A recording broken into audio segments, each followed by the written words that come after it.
नमस्कार दर्शक बंधु मु दिव्य आपण मानक स्वागत जनाऊँगी 2025 जीडीएस जॉब रो आउ एक नुआ वीडियो को। दर्शक बंधु मु पूर्व वीडियो रे कौन सब जिले में कम कटअप जीवार संभावना रही बोली आपण मानक पूर्व वीडियो रे कहि सारिछि।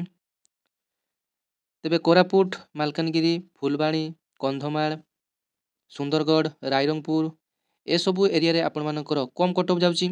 साधारणतः देखिया पई गले बालेश्वर मयूरभंज केउझर केन्द्रापड़ा जाजपुर कटक सिटी पुरी गंजाम ए सबु आपण मानकर कटअप टे टिके अधिक रहउछि। तेबे आपण माने भी जानिथिबे जे कटअप सब वर्ष हाई रहउछि। तेबे आपण माने अप्लाई करिवा समय रे कोन सबु टेक्निक आपण माने अप्लाई करिवे देखंतु। आपण माने केवल बीपीएम रे पकेइबे किंबा केवल एबीपीएम रे पकेइबे ना केवल डाक्सेबक रे पकेइबे ताहा डिटेल्स मध्ये आपण माने जानि नियंतु। कारण बीपीएम रो दरमा अधिका एबीपीएम रो दरमा कम।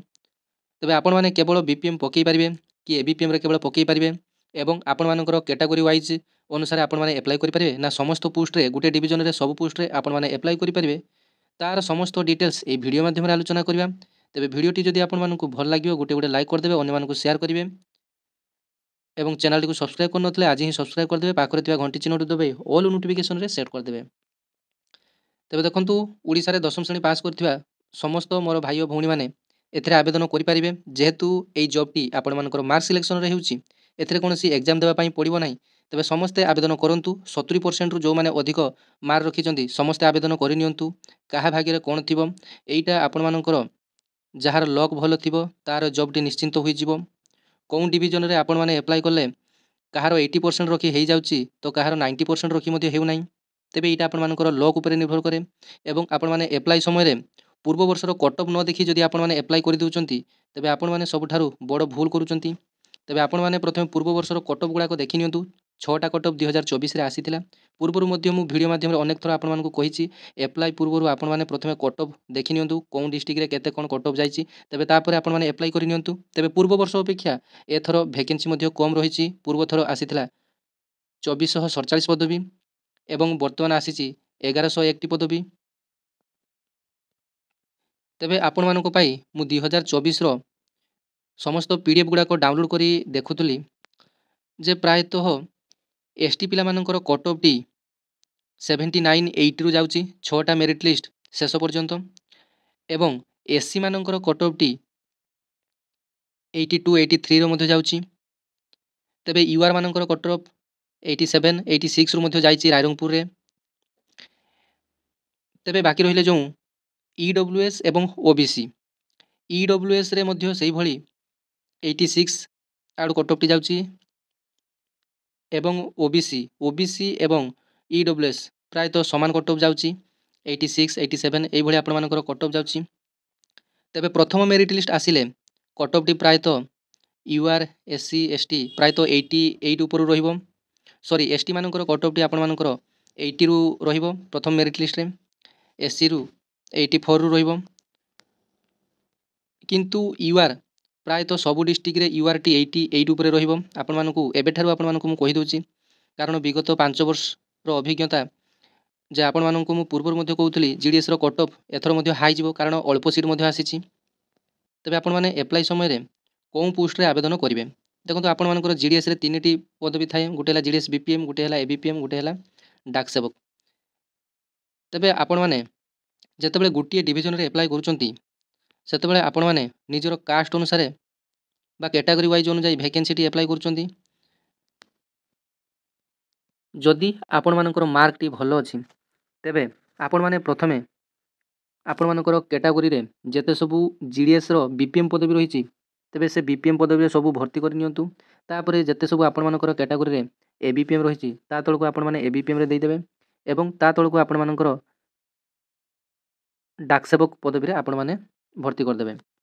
तेबे आपण माने जदि एससी एसटी ईडब्ल्यूएस एवं ओबीसी रे मध्ये बिलोंग्स करचंती तेबे आपण माने निज कैटेगरी रो प्रथमे फिलअप करि नेबे समस्त पोस्ट। तापरे आपण माने सेकंड ऑप्शन रे आपण माने यूआर कैटेगरी मध्ये पोस्ट फिलअप करिया पई बा फिलअप करी आपण माने अप्लाई करि परिबे। तेबे एग्जांपल माध्यम रे जदि बुझिया पई जिबा देखंतु मु गोटिए डिवीजन को एठारे सिलेक्ट करूची बालेश्वर डिवीजन को एठारे मु सिलेक्ट करली। व्यू पोस्ट रे आपण जदि देखिबे तार वैकेंसी गुडा को देखंतु बहुत पिला वैकेंसी देखिया मध्ये सिखि पारिले नाही कोनटा एससी रे आसी कोनटा एसटी कैटेगरी कोनटा बीपीएम पोस्ट कोनटा एबीपीएम पोस्ट। तेबे देखंतु ଆପଣମାନେ ଯେତେବେଳେ ଡିଭିଜନଟି ଚୁଜ୍ କଲେ ଭ୍ୟୁ ପୋଷ୍ଟରେ ଗଲେ ଆପଣମାନଙ୍କର ବାଲେଶ୍ୱର ଡିଭିଜନର ଯେତେ ସବୁ ଭ୍ୟାକେନ୍ସି ଆପଣମାନଙ୍କୁ ଶୋ କଲା। ତେବେ ଦେଖନ୍ତୁ ଏଠାରେ ଲେଖାଯାଇଛି GDS ABPM ST ଏବଂ 10,000 ଯେଉଁ ରଖାଯାଇଛି ଏଇଟା ହେଲା ABPM ମାନଙ୍କର ବେସିକ୍ ସାଲାରୀଟା ହେଲା 10,000 ଏବଂ ଏଇ ପୋଷ୍ଟଟା ଆପଣମାନଙ୍କର ABPM ଏବଂ ଏଇଟା ହେଲା ଆପଣମାନଙ୍କର ST କ୍ୟାଟାଗୋରୀରେ। ଦେଖନ୍ତୁ ଏଠାରେ ଗୋଟିଏ ପୋଷ୍ଟ ରହିଛି ତା ତଳକୁ ଏଠାରେ ହେଲା GDS BPM, এটা UR କ୍ୟାଟାଗୋରୀ ପାଇଁ ରିଜର୍ଭ ଅଛି ଏବଂ ଏହାର ଯେଉଁ ବେସିକ୍ଟି ରହିଛି ଏହାର ବେସିକ୍ଟି ରହିଛି 12,000। ତେବେ ଆପଣମାନେ ପ୍ରତ୍ୟେକ ଡିଭିଜନରେ ଏମିତି ଭ୍ୟାକେନ୍ସି ଦେଖି ନିଅନ୍ତୁ କ୍ୟାଟାଗୋରୀ ୱାଇଜ୍ ଅନୁଯାୟୀ ଯେ ଆପଣମାନଙ୍କର ଡିଭିଜନରେ କେତେ ଭ୍ୟାକେନ୍ସି ଆସିଛି, ସେଥିରୁ ଆପଣମାନଙ୍କର କ୍ୟାଟାଗୋରୀରେ କେତେ ଭ୍ୟାକେନ୍ସି ଅଛି, ପ୍ରତ୍ୟେକ ଡିଭିଜନରେ ଏମିତି ଆପଣମାନେ ଭଲ ଭାବରେ ଦେଖି ନିଅନ୍ତୁ ଏବଂ ଗୋଟେ ଖାତା ଏବଂ କଲମରେ ଲେଖି ରଖନ୍ତୁ। ତାପରେ ଆପଣମାନେ ବୁଦ୍ଧି ବିଚାରି ଆପଣମାନେ ଆପ୍ଲାଏ କରନ୍ତୁ। ପ୍ରତ୍ୟେକ ଭିଡ଼ିଓରେ ଆପଣମାନଙ୍କୁ ମୁଁ ଏମିତି ସରଳ ଭାବରେ ଗାଉଁଲି ଭାବରେ ଆପଣମାନଙ୍କୁ ମୁଁ ବୁଝେଇଛି। ତେବେ ଦେଖନ୍ତୁ ଆପଣମାନେ ପ୍ରଥମେ ଆପଣମାନଙ୍କର କାଷ୍ଟ ଅନୁଯାୟୀ ଯେମିତି କହିଲି ପ୍ରଥମେ BPMରେ ଯେତେ ପୋଷ୍ଟ ଅଛି ପ୍ରଥମେ ଆପ୍ଲାଏ କରିଦେବେ 1 ନମ୍ବର ଏଟା, 2 ନମ୍ବରରେ ଆପଣମାନଙ୍କର ABPM ପୋଷ୍ଟ, 3 ନମ୍ବରରେ ଆପଣମାନଙ୍କର ଡାକ ସେବକ ପୋଷ୍ଟ। କାରଣ ଦେଖନ୍ତୁ ଆପଣମାନଙ୍କର ଯଦି ମାର୍କ ଭଲ ଅଛି, ଆପଣମାନଙ୍କର ଗୋଟେ ଡିଭିଜନ ଭିତରେ ଆପଣମାନେ କମ୍ପିଟିସନ୍ କରୁଛନ୍ତି, ତେବେ ଆପଣମାନଙ୍କର ଯଦି ମାର୍କଟି ଭଲ ଅଛି ତେବେ BPMରେ ଦରମା ମଧ୍ୟ ଅଧିକା ଆପଣମାନଙ୍କର।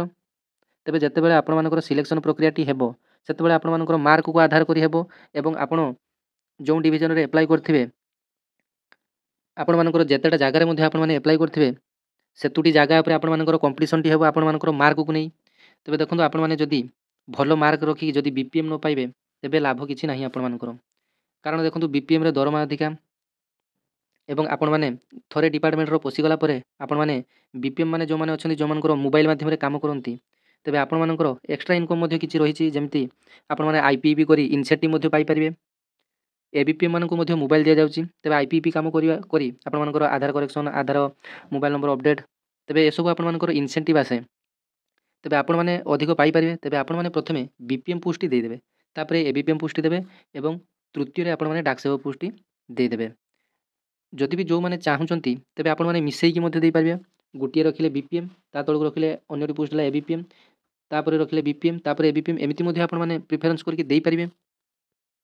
ଯେଉଁମାନେ ବିଶେଷ କରି EWS ସାର୍ଟିଫିକେଟରେ ଆପ୍ଲାଏ କରିବା ପାଇଁ ଚାହୁଁଛନ୍ତି ସେମାନେ ପ୍ରଥମେ EWS ସାର୍ଟିଫିକେଟ୍ ବାହାର କରି ଆଣନ୍ତୁ, ତାପରେ ଆପ୍ଲାଏ କରନ୍ତୁ। କାରଣ ଯେତେବେଳେ ଆପଣମାନଙ୍କର ଡେଟ୍ଟି ମିସମ୍ୟାଚ୍ ହେବ ସେତେବେଳେ ଆପଣମାନେ ସିଲେକ୍ସନ୍ ହୋଇଥିଲେ ମଧ୍ୟ ଆପଣମାନଙ୍କର ରିଜେକ୍ଟ ହୋଇଯିବ।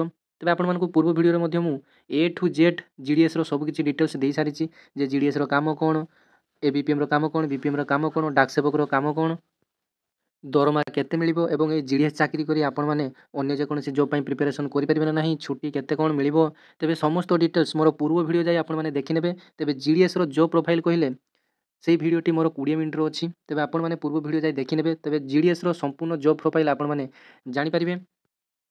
ତେବେ ଦର୍ଶକ ବନ୍ଧୁ ବହୁତ ଜଣ ମୋତେ କମେଣ୍ଟରେ ପଚାରୁଛନ୍ତି ଭାଇ କେଉଁଠି ଆପ୍ଲାଏ କଲେ ହେବ। ଦେଖନ୍ତୁ ଆପ୍ଲାଏ କରିବା ଆପଣମାନଙ୍କର ଦାୟିତ୍ୱ, ଆପଣମାନେ ଭଲସେ ଆପଣମାନଙ୍କ ପାଇଁ ଦେଖିଦିଅନ୍ତୁ ଯେ କେଉଁଠି ଆପ୍ଲାଏ କଲେ ଆପଣମାନଙ୍କର ଭଲ ହେବ।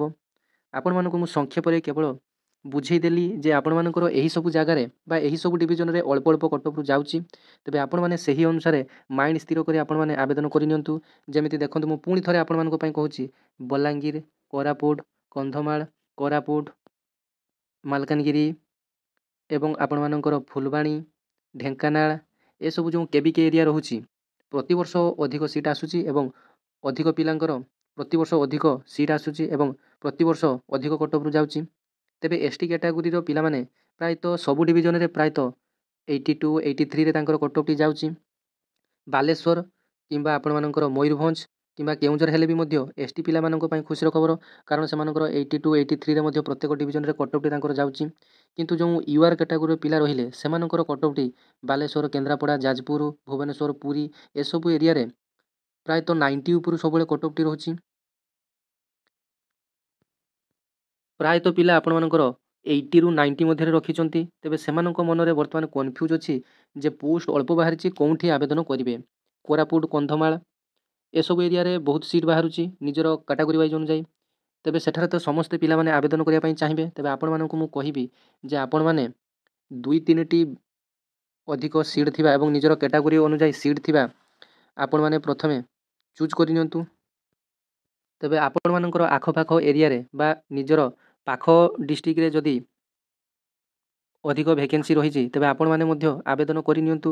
କାରଣ କୋରାପୁଟ, କଳାହାଣ୍ଡି, ମାଲକାନଗିରି ଏସବୁ ଏରିଆରେ ପ୍ରାୟତଃ ପିଲା ଆପ୍ଲାଏ କରୁଛନ୍ତି।